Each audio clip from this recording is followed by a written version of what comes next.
Hi friends, అందరికీ నమస్తే. అందరూ బాగున్నారని అనుకుంటున్నాను. Welcome back to the channel. It's me Kusuma. Welcome to this new video.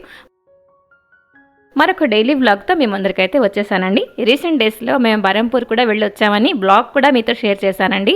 బరంపూర్లో అమ్మవారి సంబరాలు అవుతున్నాయి కదా, ఆ వ్లాగ్ ఒకసారి చూడకపోయింటే ఒకసారి విజిట్ చేయండి. సో ఇవాళ వ్లాగ్ ఏంటి అని అంటే మార్నింగ్ టైం అండి. ఇదైతే నిన్న నైట్ పెసలు నానబెట్టానండి. మా వాళ్ళకి మధ్యాహ్నం పెసరట్టు పోస్తానన్నమాట మా వాళ్ళకి. అయితే ఎప్పుడు కూడా పెసలతో చేస్తేనే మా వాళ్ళకి ఇష్టం అండి. ఇంతకీ మీరు పెసరట్టు పోయడానికి ఇష్టపడతారా లేకపోతే పెసలతోట కామెంట్ చేయండి. ఇంకా ఇప్పుడు మార్నింగ్ టైం కదండి, పెసలు మంచిగా క్లీన్ చేసుకొని అందులో కొంచెం అయితే రైస్ కలుపుకుంటున్నాను. యాక్చువల్గా మినపట్లకి 1 కప్పు మినపప్పుకి 2 గ్లాసుల రైస్ మనం యాడ్ చేసుకుంటాం కదా.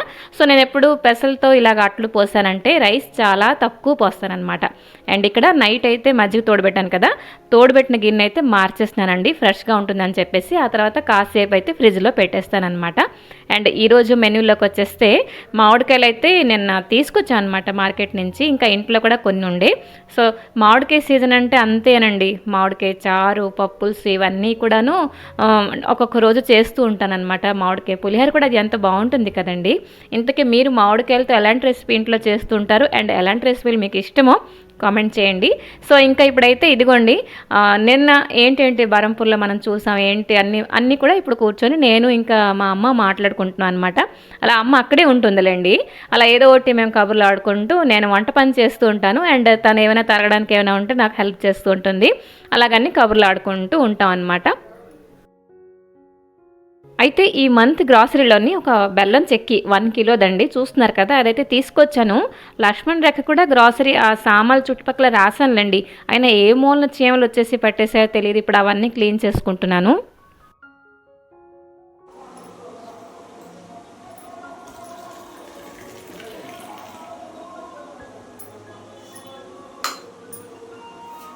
అండ్ ఈరోజు అయితే ఈ చిన్న దొండకాయలు ఫ్రై చేసుకోబోతున్నానండి. ఇవైతే నిన్న బరంపూర్లో తీసుకొచ్చాము.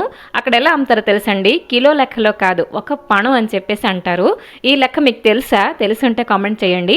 అందులో 24 పుంజులు ఉంటాయన్నమాట. అంటే ఒక పుంజుకి 4-5 గుర్తు రావట్లేదు. అంటే 100 దొండకాయలు ఇందులో ఉంటాయన్నమాట. అవైతే ఒక 60 రూపాయలండి. కాస్ట్ ఎంతో, రుచి కూడా దానికి రెట్టింపండి, అంత బాగుంటాయి. అండ్ అంటే మీరు దొండకాయలు అంత గమనించినట్లయితే కొంచెం దుక్కగా పండిపోయేటట్టుగా ఉంటాయి అనుకోండి, అవి కొంచెం పులుపు వచ్చేస్తాయి. వాటితో మనం పచ్చడి ఇవన్నీ చేస్తూ ఉంటాం. కానీ ఇదేంటంటే చాలా లేతగా ఉంటాయి, పొందర దొండకాయలు అని చెప్పేసి అంటారు. ఇక్కడ మా ఊర్లో అయితే ఇవి అంత అంటే దొరకవు అనమాట, దొండకాయలు అంత దుక్కగా దొరుకుతాయి.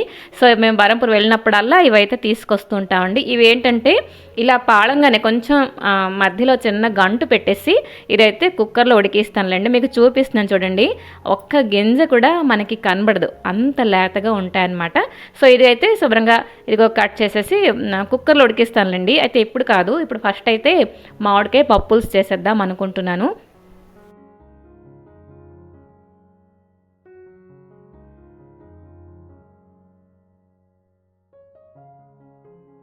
అసలు ఈరోజు ఏ పని చేయడానికి కూడా అంటే బుద్ధి పుట్టట్లేదు, చాలా లేజీగా ఫీల్ అవుతున్నానండి. ఎందుకంటే ముందు రోజు 2:30కి లేచిపోయాను బరంపూర్ వెళ్తామని చెప్పేసి. సో ఆ నెక్స్ట్ డే నాకు ఇలా బద్ధకంగా ఉండాలన్నమాట. సో ఇదిగోండి, ఆ బుట్టలో ఉన్న మామిడికాయలు మీకు మామిడికాయ రెసిపీ తలక ప్రతి వీడియోలో కనబడుతుంది. అవైతే ఫ్రిడ్జ్లో స్టోర్ చేశానండి. అవి కొంచెం మగ్గిపోయినలాగా ఉంటే చాలా పుల్లగా ఉన్నాయన్నమాట. కాబట్టి స్క్రీన్ ప్లేలో బాగుంటుందని ఆ బుట్ట అక్కడ పెడుతూ ఉంటాను. అండ్ నా వీడియో అయిపోతే మళ్ళీ ఫ్రిడ్జ్లో దాచేస్తూ ఉంటాను అనమాట. సో ఇదైతే కలెక్టర్ కాయ అండి. అంటే కొన్ని కాయలు ఎక్కువ పుల్లగా ఉన్నాయనుకోండి, అది వంటలు అంటే రెసిపీలోకి అంత బాగోవు అని చెప్పేసి నేను అనుకుంటాను. కలెక్టర్ కాయలతో ఎక్కువగా చేస్తుంటాం. ఇప్పుడు కాయ మన ఆవకాయ పెట్టామనుకోండి, అదైతే పుల్లగా ఉన్నా పర్వాలేదు, ఏ కాయ అయినా పర్వాలేదు. కానీ రెసిపీస్ ఎక్కువగా మట్టుకు కలెక్టర్ కాయే మేము చేస్తూ ఉంటాం. అలాగే ఆవకాయ కూడా కలెక్టర్ కాయతోటి పెడుతూ ఉంటాం అనమాట. సో ఇక్కడైతే పెసరపప్పు కొంచెం మంచిగా కడిగేసి మామిడికాయ అయితే కొంచెం పెద్ద సైజు ముక్కలు ఉంచానండి. అయితే పప్పు ఫస్ట్ అయితే కుక్కర్లో మంచిగా ఉడికించేస్తున్నాను. అయితే మామిడికాయ పప్పు అండ్ పప్పుల్స్కి కొంచెం డిఫరెన్స్ అయితే ఉన్నదండి. అదేంటి అంటే మీకు అనిపించవచ్చు ఇదంతా కలిపేసి ఉడికించేసి కదా అని చెప్పేసి. అయితే డిఫరెన్స్ ఏంటి అంటే మొత్తం మనం పప్పులో వేసి ఉడికించేసామంటే మొత్తం పేస్ట్ అయిపోతుంది కదా. ఇప్పుడు అలా కాదు, పప్పు సెపరేట్గా ఉడికిస్తాము. అండ్ ఇప్పుడు కొంచెం హింగుతోటి మంచిగా కరివేపాకు కూడా వేసి తాలింపు వేసి ఈ పెద్ద సైజు మామిడికాయలు ఏదైతే తరిగామో అది కొంచెం ఫ్రై చేసుకోవాలి, మెత్తబడకూడదండి. ఇప్పుడు. అండ్ ఇందులో వేసాను ఒక చిన్న ఉల్లిపాయ ముక్క అండ్ కొంచెం గ్రీన్ చిల్లీ కూడా. కొంచెం స్పైసీ ఎక్కువ ఉండాలంటే కొంచెం ఎక్కువగా కూడా వేసుకోవచ్చు. ఇప్పుడు కడాయిలోని మనం కొంచెం వాటర్ వేసుకొని ఈ మామిడికాయ ముక్కలు 3 వంతుల వరకు ఉడికిస్తామన్నమాట. ఇందులో వేసుకుంటాం కొంచెం పసుపు అండ్ సాల్ట్ అండి. అయితే ఇక్కడ చూసారా మామిడికాయ ముక్క 3 వంతుల వరకు ఉడికిపోయింది కదండి. అండ్ మామిడికాయ ముక్కలు కూడా మనం తొక్కతో పాటే వేసాం కాబట్టి ఇప్పుడు మనం అన్నట్లో కలుపుకున్నప్పుడు కొంచెం పెద్ద సైజు ముక్కలు తరిగాం కదా, అన్నట్లో కలుపుకున్నప్పుడు ఈ ముక్క కొంచెం నంచుకుంటే బాగుంటుందన్నమాట. బేసిక్గా మీరు మామిడికాయ లవర్స్ అయితేనే, లేకపోతే ఇంత పులుపు ఏంట్రా బాబు రెసిపీ అని చెప్పేసి వెంటనే డిస్లైక్ కొట్టేయచ్చు, అందులో ఏమాత్రం తప్పులేదు. ఒకవేళ ఇష్టమైతే మామిడికాయలతో రెసిపీలు మీకు నచ్చుతున్నాయంటే ఈ రెసిపీ ఒకసారి ట్రై చేయండి, చాలా బాగుంటుంది. సో ఇక్కడైతే మొత్తం ఉడికించిన పప్పు ఇవన్నీ కూడా వేసేసాను, మరి కొంచెం వాటర్ కూడా వేసానులేండి. మరి ఈ పొడి ఏంటి అని అంటే పులుసు పొడి, ధనియాలు, జీలకర్ర అండ్ మెంతులు కొంచెం డ్రై రోస్ట్ చేసేసి పొడి అయితే చేసేస్తానండి. అది ఇప్పుడైతే వేసాను. అండ్ లాస్ట్లో కొంచెం బెల్లం పొడి వేసానండి, కొత్తిమీర కూడా. బెల్లం పులుసులో వాటిలో వేస్తే ఏంటంటే మనందరికీ తెలిసిందే కదా, ఏమైనా పులుపు కొంచెం అడ్జస్ట్ అవ్వాలి అని అంటే అది వెళ్ళి అడ్జస్ట్ చేసేస్తుంది మన బెల్లం పొడి. సో ఇదిగోండి పప్పులుసు అయితే రెడీ అయిపోయింది, చూస్తున్నారు కదా. కన్సిస్టెన్సీ అయితే ఈ మాత్రం ఇలా ఉంచాను. ఇది రోటీలో కూడా చాలా బాగుంటుందండి. బేసిక్గా పప్పు ఇంకా రోటీ కాంబినేషన్లో ఇష్టపడి తినేవాళ్ళు ఈ రెసిపీ వాళ్ళకైతే చాలా నచ్చుతుంది అనమాట. సో సూపర్ యమ్మీగా పప్పుల్స్ అయితే రెడీ అయిపోయిందండి.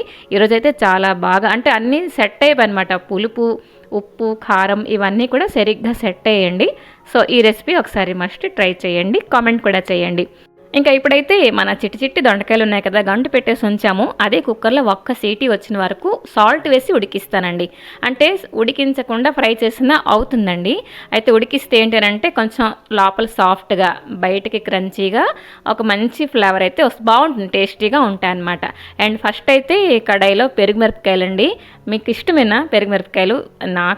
నాకేంటి మా ఇంట్లో అందరికీ చాలా ఇష్టం అనమాట. అమ్మ తిందండి కాబట్టి 4 ఇలా ఫ్రై చేశాను. అండ్ కొంచెం అప్పడాలు కూడా, చెప్పాను కదా బరంపూర్ వెళ్ళామంటే ఇవన్నీ మోసుకొని వస్తాం అన్నమాట మేము. సో ఇదిగోండి అప్పడాలు కూడా ఒక 2 అయితే ఫ్రై చేసేస్తాను. అయితే సాటర్డే వెళ్ళి ఉంటే నువ్వులు ఇవన్నీ కొనేదాన్ని కాదు, అదొక సెంటిమెంట్ అనమాట. సండే కాబట్టి మన ఇష్టమే. సో ఇదిగోండి అప్పడాలు ఇవన్నీ ఫ్రై అయిపోయిన తర్వాత ఇదిగో దొండకాయలు కూడా మంచిగా ఫ్రై చేసుకుంటున్నాను అనమాట. అయితే ఇవి త్వరగా ఫ్రై అయిపోతాయండి, ఎక్కువ టైం టేకింగ్ కాదు. కొంచెం ఉడికించాం కదా, సాల్ట్ వేసి ఉడికించాం కాబట్టి లోపల కూడా ఉప్పు పట్టేసి ఉంటుంది. ఇప్పుడైతే కొంచెం తక్కువగా వేసుకోవాలండి. సో కొంచెం ఫ్రై అయిపోయిన తర్వాత చిల్లీ పొడి చాలా తక్కువ వేసానండి. మా ఇంట్లో బేసిక్గా చాలా తక్కువ కారం తింటాం, చూస్తున్నారు కదా. బయటకి క్రంచీగా లోపలికి సాఫ్ట్గా. ఇది ఉడక్కపోయి ఉంటే అవన్నీ ఉడికిందాక మగ్గిందాక మనం అలా మూత పెట్టేసి ఉంచాల్సిందే, కాబట్టి ఉడికించేసానండి. సో ఇదిగోండి ట్రాన్స్ఫర్ చేస్తున్నాను మరొక బౌల్లో. చాలా టేస్టీగా ఉన్నాయన్నమాట ఇవి. ఇంకా రెండో పూట అయితే కొంచెం షాపింగ్ చేశానండి. చెప్పాను కదా మామిడికాయలు అవి తీసుకొచ్చాను ఆవకాయ కోసం అని చెప్పేసి. మామిడికాయలు తెస్తే సరిపోతుందా, షాప్కి వెళ్ళి ఆవు పొడి ఇవన్నీ తెద్దాం అనుకున్నాను కానీ ఆవాలు తీసుకొచ్చాను, పొడి లేదు. అండ్ ఆయిల్ ప్యాకెట్ కానీ చిల్లీ పొడి ఇవన్నీ కావాల్సినవన్నీ ఏవైతే ఆవకాయకు సెపరేట్గా చిన్న షాపింగ్ అయితే చేశాను అనమాట. సో సరేనండి, ఈ వ్లాగ్ ఇక్కడితో ఆపేద్దామా? నచ్చిందో లేదా తప్పకుండా కామెంట్ చేయండి, నచ్చకపోయినా కామెంట్ చేయండి. మరొక మంచి వీడియోతో మీ ముందరికి వస్తాను. Till then take care and bye bye.